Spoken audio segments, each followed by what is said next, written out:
Saviez-vous qu'environ 90% de toute la vie dans les océans de la planète Terre dépend d'une propriété unique de l'eau? Cette propriété, si fondamentale, est la raison pour laquelle la glace, contrairement à presque toute autre substance, flotte sur sa forme liquide. C'est une anomalie qui défie la logique de la plupart des matières, lesquelles deviennent plus denses en se solidifiant. Pensez-y, un glaçon dans votre boisson, un iceberg géant dans l'océan Arctique ou la couche de glace sur un lac hivernal. Tous sont des exemples de cette caractéristique étrange mais vitale qui permet l'existence de la vie telle que nous la connaissons. Mais pourquoi la glace flotte-t-elle et quelles sont les profondes implications de ce phénomène pour notre planète? Pour le comprendre, nous devons nous plonger dans la chimie et la physique fascinante de la molécule d'eau elle-même. L'eau, dont la formule chimique est H2O, est composée d'un atome d'oxygène et de deux atomes d'hydrogène. C'est une molécule polaire, ce qui signifie qu'elle a une distribution inégale de charge électrique. L'atome d'oxygène est plus électronégatif, attirant les électrons des hydrogènes vers lui. Cela lui confère une charge partielle négative à l'oxygène et des charges partielles positives aux hydrogènes. Ces charges partielles sont la clé pour comprendre les forces intermoléculaires dans l'eau. Ces forces sont connues sous le nom de liaison hydrogène. Une liaison hydrogène se forme lorsque l'hydrogène partiellement positif d'une molécule d'eau est attiré par l'oxygène partiellement négatif d'une molécule voisine. Ce ne sont pas des liaisons chimiques fortes comme celles qui maintiennent les atomes unis au sein d'une molécule, mais elles sont suffisamment puissantes pour influencer les propriétés de l'eau. Dans l'eau liquide, ces molécules sont en mouvement constant, formant et brisant des liaisons hydrogènes de manière dynamique.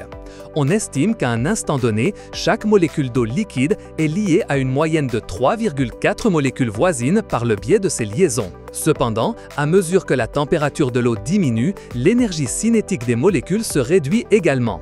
Cela permet aux liaisons hydrogènes de devenir plus stables et organisées. La densité de la plupart des substances augmente de manière linéaire à mesure qu'elles se refroidissent, car leurs molécules ralentissent et se tassent davantage. L'eau suit également cette règle générale au début, de température élevée jusqu'à 4 degrés Celsius. À 4 degrés Celsius, l'eau atteint sa densité maximale, qui est d'environ 1000 kg par mètre cube. Mais c'est ici que le comportement de l'eau devient vraiment anormal et fascinant. Au lieu de continuer à devenir plus dense, à mesure que la température descend de 4 degrés Celsius à 0 degrés Celsius, l'eau commence à se dilater. Cela signifie que son volume augmente et par conséquent, sa densité diminue. Pourquoi ce phénomène contre nature se produit-il dans cette plage de température spécifique? Lorsque la température descend en dessous de 4 degrés Celsius, les molécules d'eau commencent à s'organiser en une structure cristalline plus définie. À 0 degrés Celsius, les liaisons hydrogènes se solidifient et forcent les molécules à adopter une structure hexagonale rigide et ouverte. Cette structure, connue sous le nom de réseau cristallin hexagonal, est beaucoup plus spacieuse qu'on ne pourrait s'y attendre. Dans ce réseau, chaque molécule d'eau se lie à exactement 4 molécules voisines, formant une sorte de cage tridimensionnelle. Les espaces vides à l'intérieur de ces cages sont significativement plus grands que ceux qui existent entre les molécules à l'état liquide désordonné. En conséquence, la glace est moins dense que l'eau liquide. Plus précisément, la glace a une densité d'environ 917 kg par mètre cube. Cela signifie que la glace est environ 9% moins dense que l'eau liquide à son point de densité maximale. C'est cette différence de densité, à peine 9%, qui garantit que les blocs de glace flottent dans l'eau. Maintenant, demandons-nous, quelles sont les conséquences de cette apparente bizarrerie pour la vie sur Terre et pour la planète elle-même? L'une des implications les plus directes et cruciales est la survie de la vie aquatique dans les climats froids. Si la glace coulait, les lacs et les océans gèleraient de bas en haut pendant l'hiver. Le froid extrême ferait que la couche inférieure de l'eau se solidifierait, coulerait et permettrait à plus d'eau froide de descendre et de geler. Ce processus se poursuivrait jusqu'à ce que toute la masse d'eau, du fond à la surface, soit complètement gelée. Dans ce scénario, la vie aquatique, des poissons aux micro-organismes, n'aurait ni refuge ni possibilité de survivre aux hivers glacials. Cependant, parce que la glace flotte, elle forme une couche isolante à la surface des lacs et des mers. Cette couche de glace agit comme une couverture protectrice, empêchant la chaleur restante de l'eau de s'échapper dans l'atmosphère froide. Ainsi, la majeure partie de l'eau sous la surface gelée reste à l'état liquide à une température d'environ 4 degrés Celsius qui est son point de densité maximale. Cette condition permet aux organismes aquatiques de continuer à vivre et à prospérer sous la glace pendant les mois les plus froids. Sans cette propriété anomale, l'évolution de la vie complexe sur Terre, surtout dans les régions polaires et tempérées, aurait été radicalement. Pensez aux vastes écosystèmes qui dépendent des océans polaires, comme les populations de phoques, d'ours polaires et de différentes espèces de poissons. Leur existence est intrinsèquement liée à la présence de glace flottante qui régule leur environnement. La flottabilité de la glace joue également un rôle fondamental dans la régulation du climat global. Les calottes polaires et les glaciers, formés par de gigantesques masses de glace flottantes et terrestres, couvrent de vastes étendues de notre planète. Ces surfaces de glace sont de couleur claire et possèdent une haute capacité de réflexion, connue sous le nom d'albédo. L'albédo de la glace est extraordinairement élevé, réfléchissant jusqu'à 90% du rayonnement solaire qu'il atteint, le renvoyant dans l'espace. Que se passerait-il si ces vastes étendues de glace ne pouvaient pas flotter et couler dans les océans? Si la glace coulait, de grandes étendues de la surface océanique seraient exposées au rayonnement solaire direct. L'eau liquide est beaucoup plus sombre et absorbe une plus grande quantité d'énergie solaire, ce qui entraînerait un réchauffement océanique beaucoup plus rapide et drastique. Cela créerait un cycle de rétroaction positive. Moins de glace réfléchirait moins d'énergie, ce qui augmenterait la température de l'océan, faisant fondre encore plus de glace. La régulation thermique de la planète serait sérieusement compromise, entraînant des changements climatiques extrêmes et imprévisibles à l'échelle mondiale. Les courants océaniques, vitaux pour distribuer la chaleur et les nutriments dans le monde entier, seraient également profondément affectés. Ces courants sont influencés par les différences de température et de salinité de l'eau, et la formation et la fonte de la glace jouent un rôle crucial. La glace qui se forme dans les régions polaires, en excluant le sel de l'eau environnante, rend l'eau résiduelle plus dense et la fait couler, stimulant une partie de la circulation thermohaline globale. Un autre aspect fascinant est le rôle de la glace dans les processus géologiques et dans la configuration du paysage terrestre.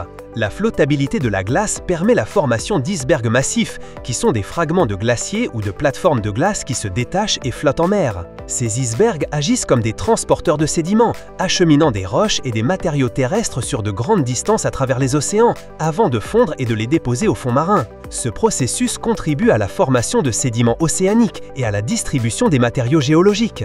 Aussi, sur terre ferme, le cycle de congélation et de décongélation de l'eau, facilité par la flottabilité de la glace, est un puissant agent d'altération physique. Lorsque l'eau s'infiltre dans les fissures des roches et que la température descend en dessous de 0 degré Celsius, elle gèle.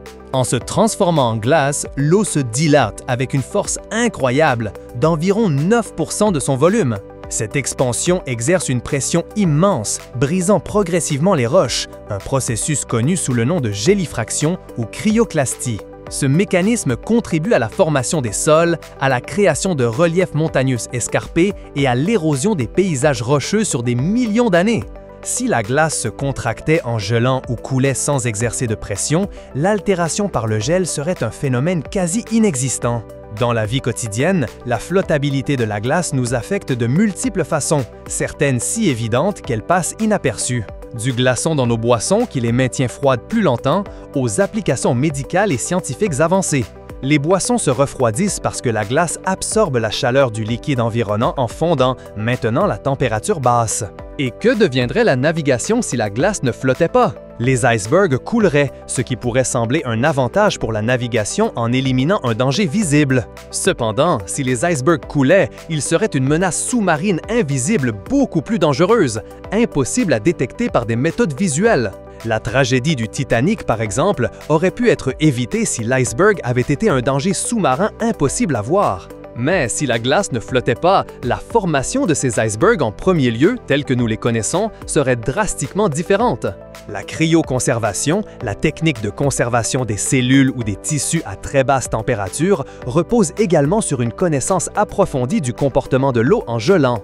Bien que dans ce cas, on cherche à éviter la formation de cristaux de glace qui endommageraient les cellules, l'étude du comportement de l'eau en gelant est fondamentale. La formation de glace sur l'eau est également vitale pour comprendre la dynamique des calottes glaciaires polaires. L'Arctique et l'Antarctique contiennent des quantités gigantesques de glace qui, en fondant, peuvent influencer significativement le niveau global de la mer. On estime que 99% de l'eau douce de la Terre est contenue dans les glaciers et les calottes polaires. La fonte de ces vastes réserves de glace, bien que tout ne flotte pas, a des implications directes sur la montée du niveau de la mer. Par exemple, la calotte glaciaire du Groenland a le potentiel d'élever le niveau global de la mer d'environ 7 mètres si elle fondait complètement.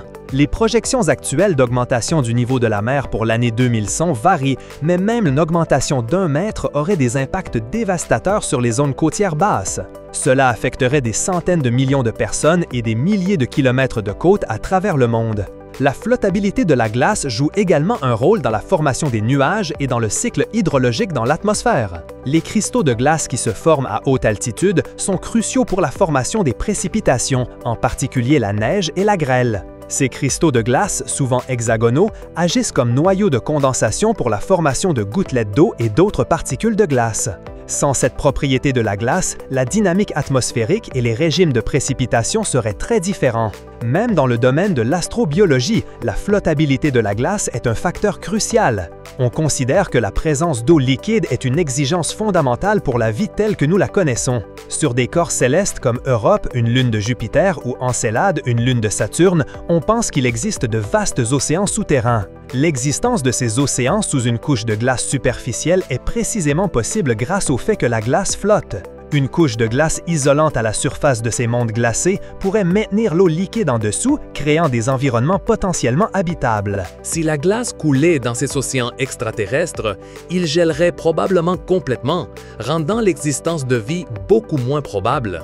La flottabilité de la glace n'est donc pas seulement une curiosité scientifique, mais une caractéristique fondamentale qui a façonné l'histoire de la vie sur Terre. C'est un rappel de la façon dont une propriété apparemment simple au niveau moléculaire peut avoir des ramifications colossales pour une planète entière. Du microscopique lien hydrogène aux immenses calottes polaires, la science nous révèle l'interconnexion de tout. C'est une anomalie, oui, mais une qui s'est avérée vitale pour la vie et pour le délicat équilibre de notre foyer bleu. Nous espérons que ce voyage à travers l'anomalie de la glace flottante a éveillé votre curiosité et approfondi votre compréhension de ce phénomène si commun mais extraordinaire. Si cette exploration vous a fasciné, abonnez-vous à la chaîne pour ne pas manquer nos prochaines plongées dans les mystères de la science. Donnez un j'aime à cette vidéo, laissez-nous un commentaire avec vos réflexions ou questions et partagez-la avec d'autres explorateurs.